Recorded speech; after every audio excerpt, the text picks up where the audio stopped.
Oi, gente, bom dia, ou então boa tarde, ou então boa noite.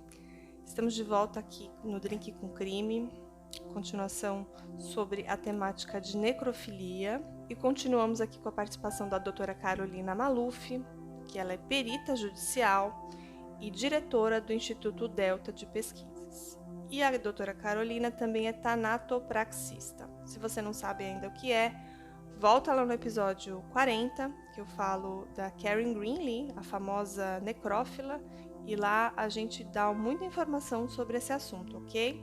Bom, boa tarde, boa noite, bom dia para todos os nossos ouvintes aí do podcast Drink com Crime. Obrigado pelo convite, fiquei muito contente de poder comentar esses casos e também, principalmente, de mostrar que não é só homem que comete crimes de necrofilia, né?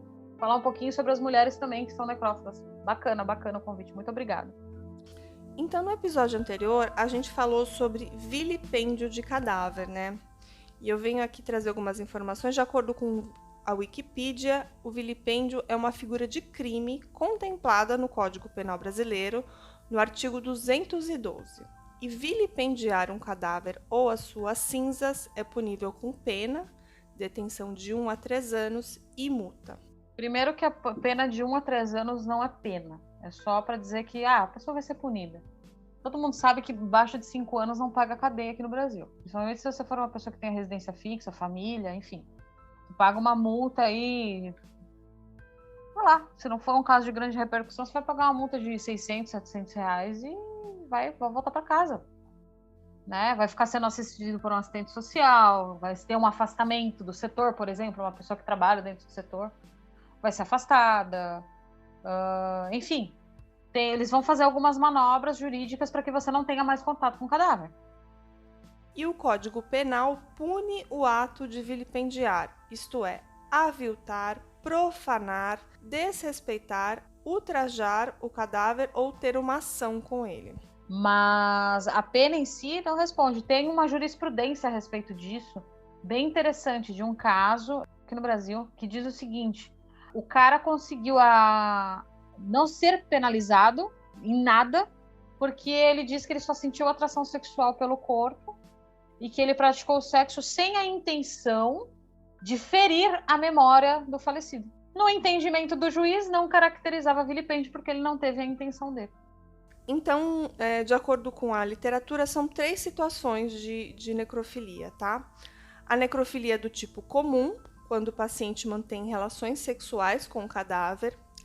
A necrofilia homicida, que é o indivíduo que chega ao ponto de matar para manter relação posteriormente com o corpo. A doutora Carolina falou também no último episódio. E também a necrofilia fantasiada, quando a pessoa não chega a consumar a relação propriamente dita, mas ela se excita por ter o pensamento voltado para o sexo com o cadáver. E esse é um assunto importante a ser debatido, né?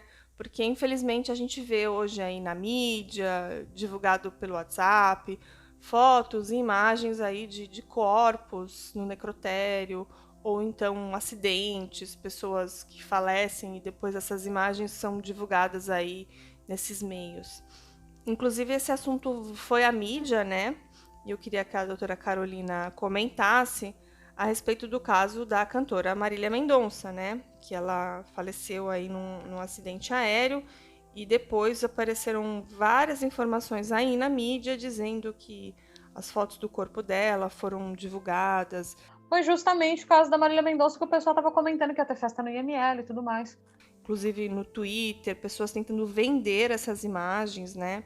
Que eles estão ganhando tanta confiança que eles já estão indo na internet expor as opiniões deles, né? Foi o que aconteceu no caso Marília Mendonça, que foi o que deu a cereja, né, do bolo dessa história toda da necrofilia, pelo menos para nós que fazemos um trabalho mais investigativo nesse sentido. E o fato de existirem pessoas que compartilham, que vendem essas fotos, essas imagens, que podem cair na mão de pessoas com más intenções e que usam ela para esses fins, né? Como aqui eu acabei de citar, a necrofilia fantasiada, né? Aqui, a assessoria de imprensa dela falou, né? Após tomar ciência das fotos, a assessoria da cantora informou que as imagens não são verdadeiras, e eles disseram: as fotos não são dela, tomamos todos os cuidados para preservar a imagem da Marília Mendonça. E eu acho que é um debate importante que a gente tem que trazer para a sociedade, né? E, por exemplo, violar ou profanar uma sepultura ou uma urna funerária se enquadra nesse artigo 210 do Código Penal, que teria então uma pena prevista de reclusão de 1 a 3 anos e multa.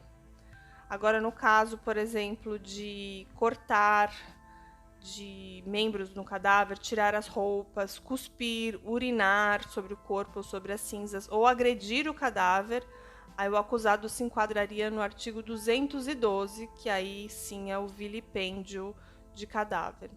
E a pena é a mesma de uma violação de sepultura, né? O que é complicado, né? Porque seriam coisas muito diferentes, né? Uma pessoa que agrediu, que foi lá, tirou a roupa do cadáver, sei lá, teve uma relação sexual com ele, é a mesma de uma pessoa que simplesmente abriu uma sepultura, né? Que violou a sepultura. Fala um pouco aí, Carolina. Exatamente. Eles colocam a lei de vilipêndio como se fosse uma coisa muito grandiosa. No sentido de tipo, a pessoa vai ser punida. Sabe o que está fazendo, não vem com essa de que não sabe. É que nem um pedófilo, dizer que um pedófilo não sabe o que está dizendo, não tá, aliás, o que está fazendo. Sabe muito bem o que está fazendo. Então, a pessoa ela é doente, mentalmente falando, e ela não tem que conviver socialmente com ninguém. E eu peguei aqui algumas notícias, né, sobre que envolvam necrofilia, e eu peguei 2 casos bem interessantes que aconteceram no Paraná. A notícia diz assim: 2 famílias paranaenses, em apenas 1 mês, sentiram a dor de enterrar pela 2ª vez o corpo de um ente querido. Os 2 corpos, foram 2 vítimas, tiveram de ser sepultados novamente depois de serem retirados de seus túmulos e dos caixões para servir a mente doentia de necrófilos. E o primeiro caso foi no cemitério municipal da Independência, em Araucária, no Paraná. Era o corpo de uma senhora de 74 anos, que 1 mês depois da morte, o corpo dela foi encontrado numa clareira próxima a um túmulo, do lado de fora do caixão, nua da cintura para baixo. E depois de um tempo, naquele mesmo ano, e esses 2 casos aconteceram no ano de 2010, lá no Paraná. E em 31 de outubro daquele mesmo ano, a história se repetiu com uma mulher de 54 anos, que foi enterrada 3 dias antes. E aí no cemitério municipal de Santo Antônio do Sudoeste, que é uma cidade que fica na fronteira do Brasil com a Argentina. E a mesma coisa. 3 dias depois, o corpo dessa senhora de 54 anos foi encontrado fora do caixão, nas mesmas condições, sem as roupas, né? E ninguém sabe quem cometeu esses 2 crimes, né?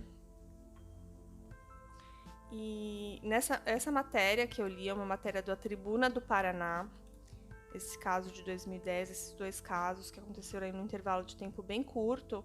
Alguns especialistas deram seus depoimentos, né, dizendo que no Brasil, assim, aparentemente os casos de necrofilia são raros, né, e é meio que difícil encontrar um psiquiatra que tenha atendido algum paciente com essa parafilia, ou seja, esse desvio de desejo sexual. Eu vou partir do seguinte princípio: por acaso, tempo de funerária, vou usar a minha profissão como exemplo. Tempo de funerária, eu já peguei algum anão na vida? Não. Isso indifere. O fato dele ser um psiquiatra com 20 anos de carreira, não vai falar, nunca peguei um caso de necrofilia. O problema é dele se ele não pegou. Existe. E isso é uma constante. O problema é a normalização da pornografia faz com que as parafilias também sejam normalizadas. Se a outra parte que está sendo a vítima não está viva para te contar, é óbvio que esses casos vão ser abafados. Aí eu fico pensando que, né, eu acho que afirmar que não existe esse caso de necrofilia, que eles são raros, é uma afirmação um pouco complicada, né? Se não existem dados E nessa matéria da Tribuna do Paraná tem um relato de um psiquiatra forense chamado Rui Sampaio. Ele é aposentado do Instituto de Criminalística de Curitiba e ele diz que já estudou muito sobre o assunto, mas ele nunca atendeu um necrófilo, né? De acordo com ele, quando não tem um crime, o desejo não é considerado uma patologia. E se isso não se tornar um problema para a vida do paciente, né? E muitas vezes é a única maneira que ele tem de sentir prazer, então ele procura ajuda. E no caso da necrofilia, de acordo com esse psiquiatra, é muito difícil que o paciente procure orientação psiquiátrica, né? Ele diz que a necrofilia é uma das piores doenças e uma patologia grave por trás do comportamento. E a motivação da origem disso, via de regra, é relacionada a algum problema de infância e trauma, passando pela questão sexual. É o principal ponto. E a gente falou sobre parafilias, né, no episódio anterior. E entre as parafilias, existe também o dolismo, quando o indivíduo só sente prazer em se relacionar com bonecas. Loucura, né? O froteurismo, quando a pessoa se satisfaz ao se esfregar em outras pessoas, em locais como ônibus. E as pessoas que fazem sexo com animais, né? A zoofilia e as que sentem prazer em se relacionar com vegetais. Pra você ver, né? Como você falou, tem todo tipo de louco nesse mundo, né? E no caso do dolismo, que é a questão com as bonecas, e do sexo com vegetais, por exemplo, não existe nenhuma proibição prevista em lei, ao contrário da necrofilia, que configura vilipêndio de cadáver. Eu encontrei também uma matéria com um diretor clínico do Complexo Penal lá do Paraná, chamado Carlos Alberto Peixoto Batista. E sobre essa questão da necrofilia ele fala: a partir do momento em que a pessoa está morta, não há como configurar o estupro, por exemplo, em caso de necrofilia. Dessa maneira, apenas a pena do vilipêndio de cadáver.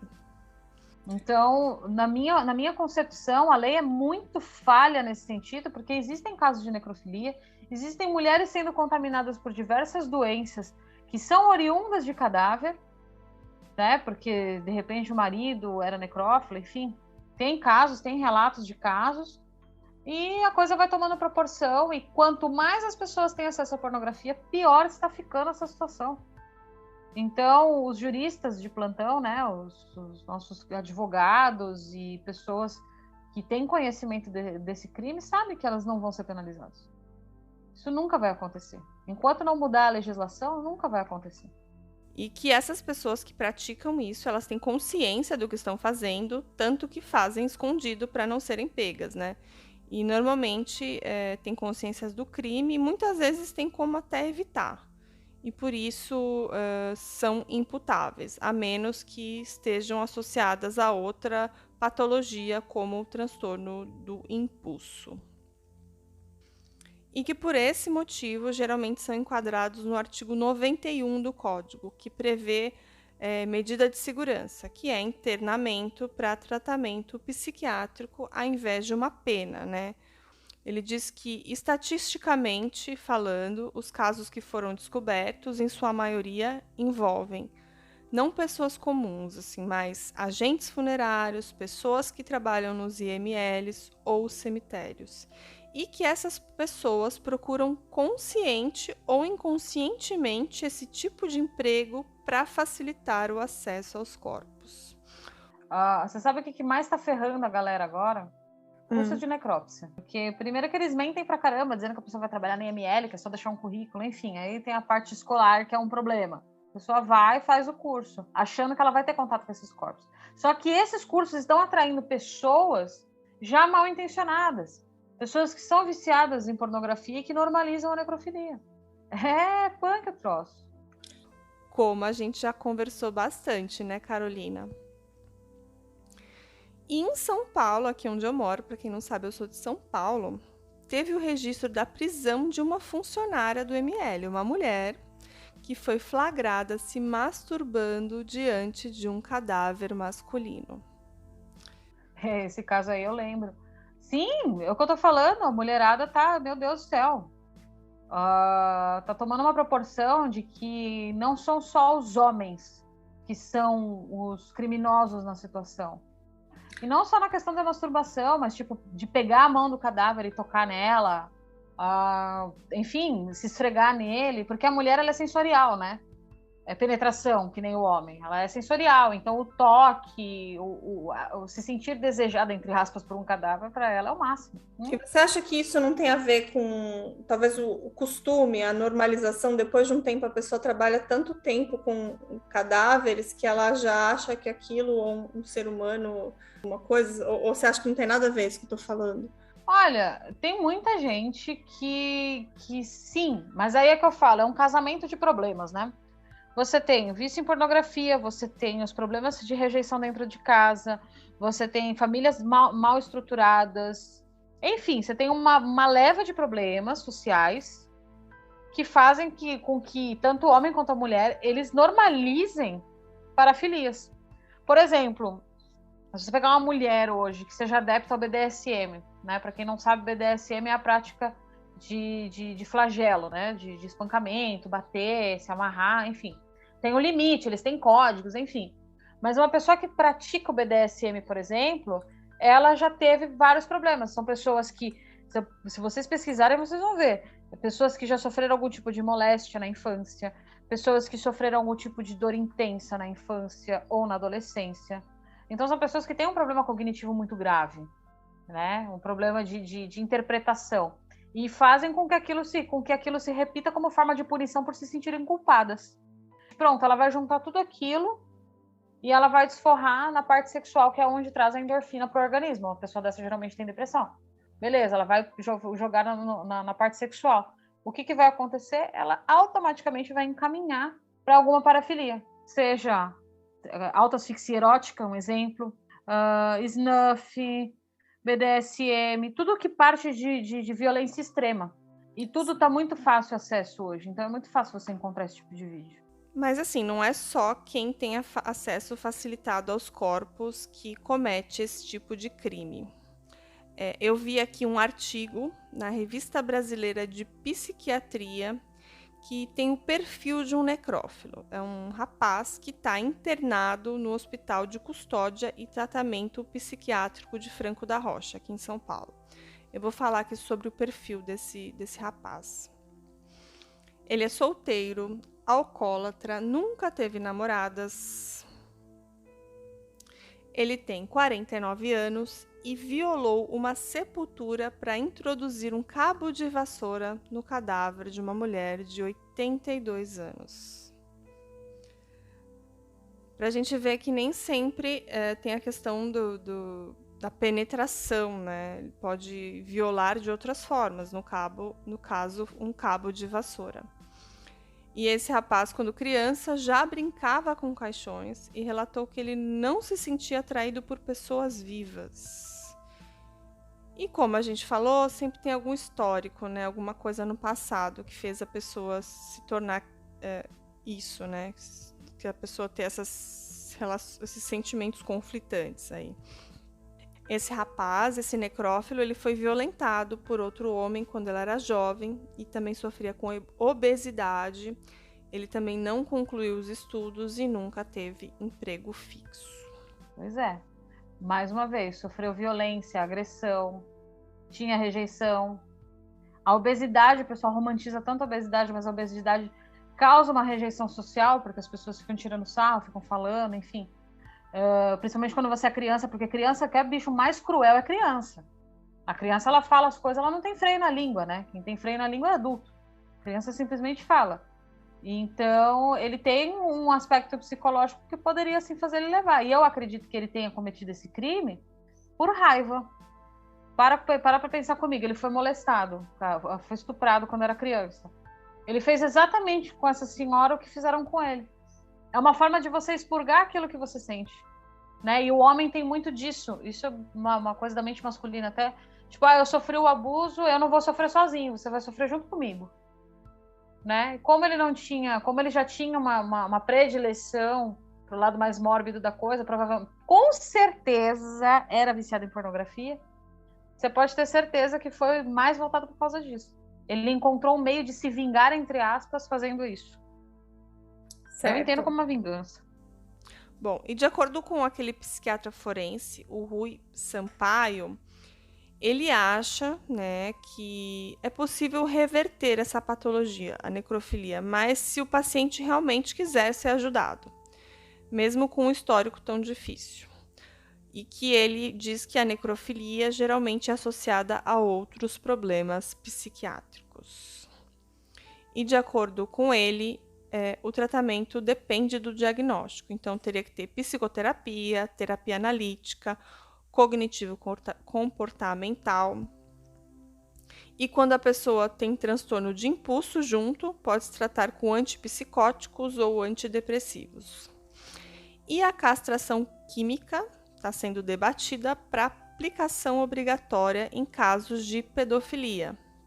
E pode ser uma opção do paciente. Podem me condenar, eu sou super a favor. Eu acho que eu sou a favor não é da castração química, é da castração mesmo.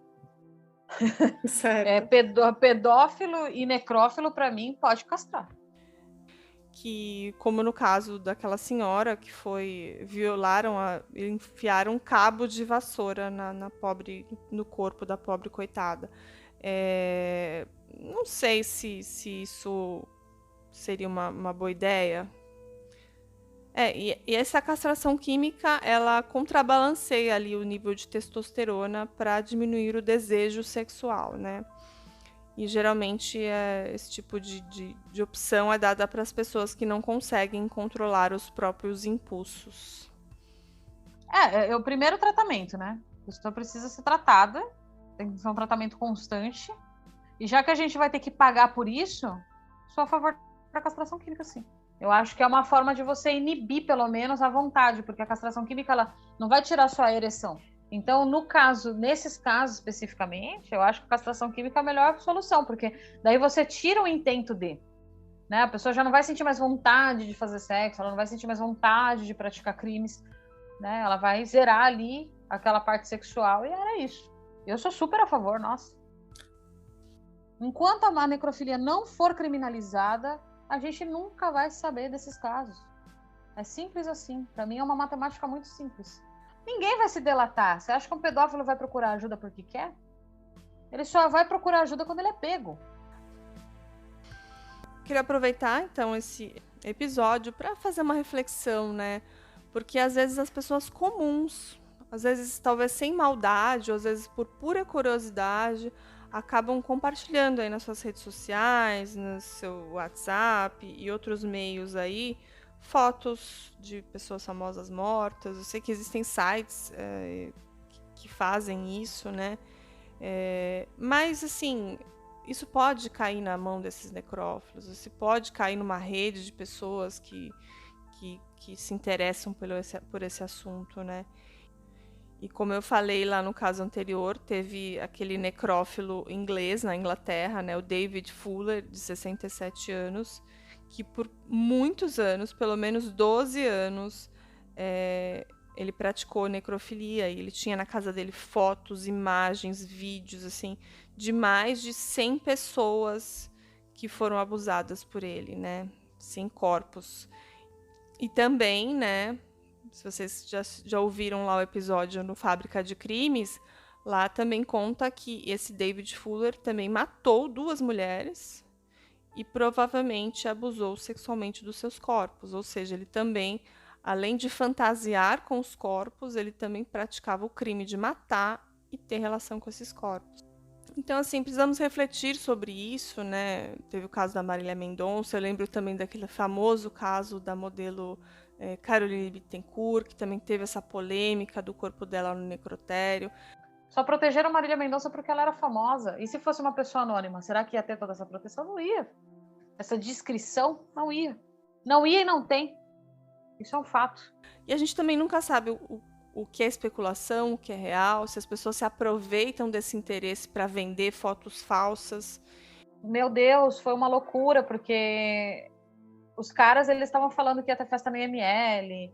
Meu, foram frases... Essa aí foi a menos pior de todas. Teve frases horríveis que eles colocavam no Twitter e nos grupos de Facebook e nos grupos de WhatsApp. Coisas horrendas, horrendas, horrendas. Ontem mesmo eu recebi um vídeo de um cara que estava se masturbando e ele dizia assim que ele queria ter visto as fotos dela, sabe? Durante o ato de masturbação. Cara, eu achei aquilo nojento.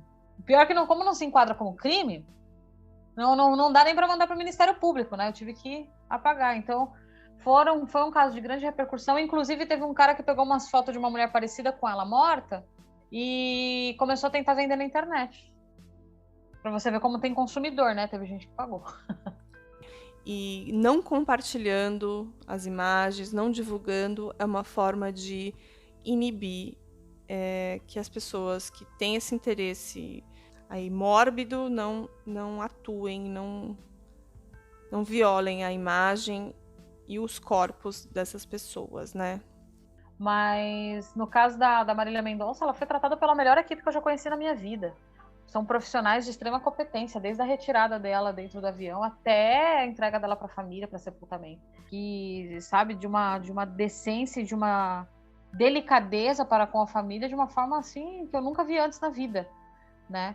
Então, eu acho que foi até uma evolução, né? Esse caso bateu só que a gente bate na seguinte tecla: se conseguiram defender, né, e proteger a imagem de Marília Mendonça, por que a gente não consegue proteger as mulheres anônimas?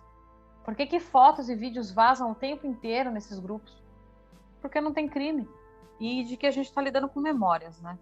Então, assim, em relação aos profissionais, que eles se atualizem, que eles busquem mais conhecimento, que eles se interem das problemáticas do nosso setor, porque, infelizmente, as pessoas tapam e se cegam em relação a isso.